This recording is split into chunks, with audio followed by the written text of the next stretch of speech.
தனக்கு எதிராக மாவட்ட தலைவர்கள் சிலர் போர்க்கொடி தூக்கி இருப்பது தொடர்பாக கட்சி மேலிடம் பார்த்துக் கொள்ளும் என்று தமிழ்நாடு காங்கிரஸ் தலைவர் செல்வ பெருந்தகை தெரிவித்துள்ளார்.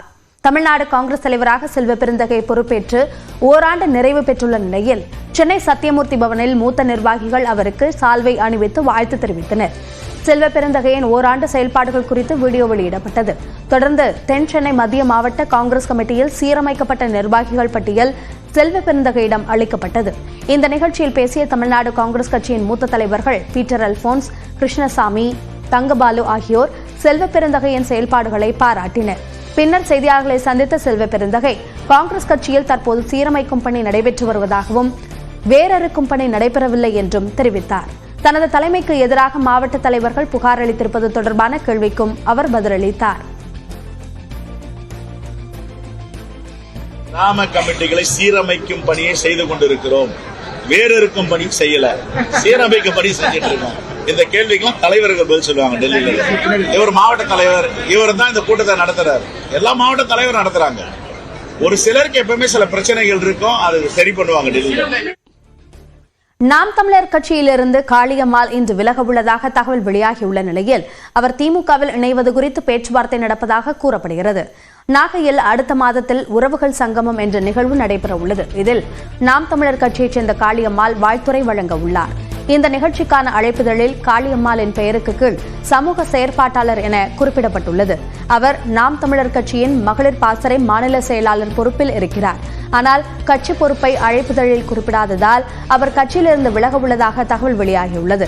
இது தொடர்பான அறிவிப்பை காளியம்மாள் இன்று வெளியிடுவார் என்றும் கூறப்படுகிறது.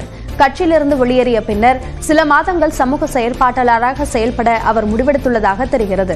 மேலும் திமுகவில் இணைவது தொடர்பாகவும் பேச்சுவார்த்தை நடத்தி வருவதாகவும் தனது தரப்பிலிருந்து காளியம்மாள் சில கோரிக்கைகளை திமுகவுக்கு வைத்துள்ளதாகவும் அரசியல் வட்டாரங்கள் தெரிவிக்கின்றன.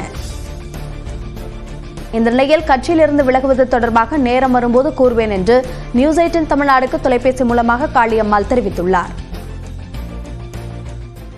சொல்லுவேன், நான் அப்படி ஒரு சூழல் இருக்கும்போது நான் கட்டாயமா சொல்றேன். சரிங்க மேடம். இல்ல இப்போதைக்கு நீங்க எதுவும் கட்சியில இருந்து விலகுற மாதிரி அந்த மாதிரி ஒரு சூழல் இருக்கா மேடம்? என்ன மாதிரி தகவல் எதுவும்? இப்ப நான் சொன்னா அது நியூஸ் இல்லையா? ஆமா மேடம். நான் ஒரே நேரத்துல சொல்ல விரும்புறேன். கட்சியிலிருந்து விலகுவதற்கு காளியம்மாளுக்கு சுதந்திரம் இருப்பதாக கூறிய நாம் தமிழர் கட்சி ஒருங்கிணைப்பாளர் சீமான் இது நாம் தமிழர் கட்சியின் கலை உதிர்காலம் என்று தெரிவித்துள்ளார்.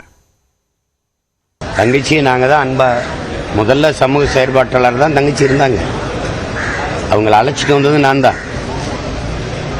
இன்னைக்கு அவங்களுக்கு எல்லாருக்குமே எல்லா சுதந்திரம் இருக்கு. வரும்போது வாங்க வாங்க வணக்கம் ரொம்ப நன்றின்னு சொல்லுவோம். போறதா இருந்தா போங்க ரொம்ப ரொம்ப நன்றி வாழ்த்துக்கள்னு சொல்லுவோம். இதுதான் எங்களுடைய கொள்கை. உங்களுக்கு தெரியும்னு நினைக்கிறேன். பருவ காலங்களில் இலையுதிர் காலம்னு ஒன்று இருக்கும். அது மாதிரி எங்கள் கட்சிக்கு இது கலையுதிர் காலம். அப்படி திடீர்னு வருவாங்க போவாங்க.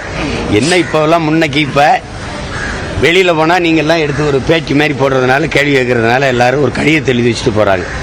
நான் விலகுறேன்னு.